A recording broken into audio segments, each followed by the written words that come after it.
So who are Lime? You may have obviously ridden one of our Gen 4 scooters in Salford. Maybe you've tried it in one of our other markets, either in the UK or globally. But in case you haven't, a few more details about Lime. So we're on a mission to create a future of transport that is shared, affordable, and carbon-free.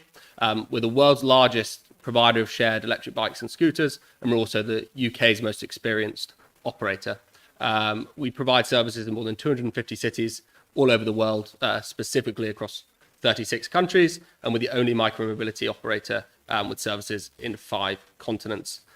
That's led to us successfully and safely delivering over 350 million multimodal emission-free trips globally, which is something we're really proud of, and that's been delivered by a fleet of over 250,000 e-bikes and e-scooters all over the world. So Lime in the UK and Ireland, this is our footprint.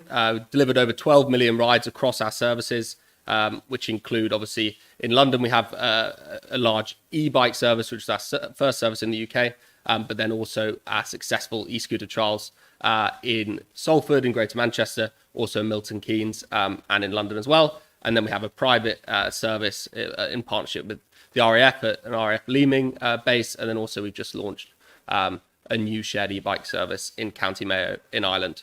And the combination of all those services and all those rides, and this is really what our service is set up to do and why local authorities and transport partners work with us. Combination of all those rides has helped to remove 3 million car trips. And I thought that was some really interesting data that Graham was able to share locally on the Salford service in terms of how the use of e-scooters can take away those car trips, particularly shorter journeys in inner city environments where there are more suitable and crucially more sustainable options to use. And across the UK and Ireland, we have 1.2 million registered users now, and they've travelled a total of 21 million kilometres. Again, numbers that we're really pleased to have been able to deliver in partnership with local authorities like Salford and also wider transport partners like TfGM. So our Gen 4 scooter, has everyone here tried one of our scooters in Salford? Excellent. Yeah. So I won't spend too much time on this then if you've ridden it firsthand. What is interesting, I suppose, here is to look at some of the iterative improvements we've made from the Gen 3 vehicle, which was what originally launched here. The big one for me is the swappable battery. So we were using Gen 3s previously where there was no swappable battery. So to recharge a scooter, you had to collect it in one of our e-vans and return it to our service center for charging. The benefit of a swappable battery is that you can actually do that charging in situ. So you can take out the battery on the street and then put in a new battery and leave the vehicle available and ready to ride for the next user. And that's really important in terms of having a holistic approach to sustainability with the service. So making sure that we're minimizing any operational trips that are associated with maintaining the fleet in a way that ensures it's always available and ready to ride for local users. Another iterative improvement I'd point towards as well is the swept back handlebars. You'll know it if you've tried it. It gives a real feeling of stability, particularly if you're on uneven roads or doing things like indicating or turning. It's a big improvement from the Gen 3, which had a shorter, straighter handlebar. So a couple of things to point out on the scooters, and now into the detail on the Salford trial, which has been really successful. And we've been really pleased to work with Salford and the University of Salford and also TfGM on. So these are the top line statistics. Almost 500,000 rides now, delivered by almost 100,000 users. Distance travelled almost 1 million kilometers travelled. And crucially as well, looking at the repeat riders. So this is something that's really important when you're trying to deliver consistent and reliable modal shift, is the number of people that continue to use the service. Because if you're trying out the service, you may not actually be replacing a trip you would otherwise taken by another mode. It may just be, we've seen these scooters about, let's give it a go. If you're a repeat rider and you start using it as part of your day-to-day schedule, for instance, commuting, you're much more likely to use them on an ongoing basis and therefore have a more positive, sustainable impact in terms of mode shift away from less environmentally friendly options.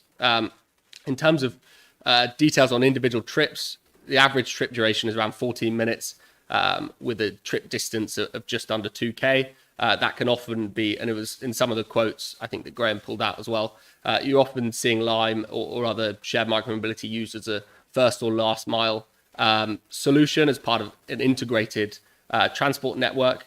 So that absolutely bears out in the data. And what do those figures actually mean? Again, the point of our service is that people are using them instead of less sustainable, less eco-friendly, less suitable modes of transport in these inner city environments. So we estimate that we've been able to replace over 100,000 car trips, and that's almost 200,000 car kilometers replaced, which would equate to 26 tons of CO2 emissions.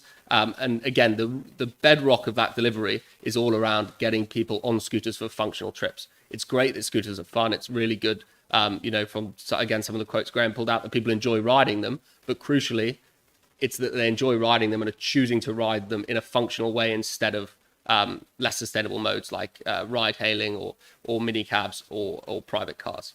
And then this graph at the bottom that you can see, that's an interesting bit of data that backs up what I was talking about in terms of the swappable batteries. So you can see a huge improvement in the CO2 per passenger km on the improved model, because the charging process requires much less wider operational management, because it can take place in situ on street as opposed to being required to be transported back to the warehouse. So some data to back that up there, if you didn't believe me. So usage patterns. So as Graham was saying, you can broadly divide the service into 4 phases. This was the launch phase, obviously very small. There's some wider context here in terms of where we were at with COVID. This was essentially limited to the university campus. We saw good usage, but it's very hard to look at things like mode shift and the sustainability impact when the usage is largely on private land or in such a small area that it's unlikely to replace car journeys. So when you're thinking about how to design operating areas for shared services, the critical thing that delivers usage but also delivers functional usage and mode shift, which is, like I say, the point of all this, is that you can deliver an operating area that actually can support functional journeys. And that's what we've been able to do iteratively in Salford. So you'll see we then launched a small expansion, taking into Media City. Obviously, that provides a sole functional route. You're a bit stuffed if you wanted to pop onto the shops in between your trip from university to Media City. But again, we saw a big increase in usage, and the scheme started to take shape, and you can start seeing it having an impact in the surrounding environment in terms of seeing people on scooters and things like that. So this was the second phase. Again, it's taking place in the backdrop of COVID. And then from there, we've really been able to kick on, growing it in all directions, and the usage, and these are all heat maps. So you can see exactly where the most popular routes are, and really pushing on and being able to grow the service. And then we got to this point. So this is the latest expansion. And at this stage, by the time you've created an operating environment that self-sustains itself, you can almost create a virtuous circle, because you have the functionality of the service zone that encourages people to use it on a regular basis, and that naturally grows usership. So whereas previously you could tag a lot of our increases in rides in Salford to changes in the service area, once we made this change, we're now actually seeing double as much usage this year rather than last year. And that's purely as a result of that virtuous circle of getting more and more people using it regularly and relying on it to make functional journeys, because that is really what drives usage. And here's some more data just to back that up as well. So obviously, commuting patterns, there's different types of work. You've got shift work, which might not be taking place at normal commuting hours, times of day. But you can clearly see peaks in traditional commuting hours around 8 p.m. and then also, crucially, 5 p.m. as well, demonstrating that people really are turning to e-scooters as a way of making those functional trips that they otherwise maybe would have made via less sustainable means. So that's really encouraging for us to see, and really valuable data that I think backed up what Graham has presented on too. And then this is just to go into a few more details on rider survey data and rider behavior as well. So, why Lime? If you're riding one of our scooters, why are you doing it? Again, going back to the idea of it being part of supporting interconnected journeys, 63% of riders said Lime helped them access public transport. So if you're building these services, far from cannibalizing existing modes, whether that's more traditional forms of public transport like buses or tube network, or even docked cycle hire schemes or things like that, new modes of micromobility, public transport, actually, rather than cannibalizing it, you can actually support it and deliver more people to those transport hubs. So that interconnectivity is really valuable.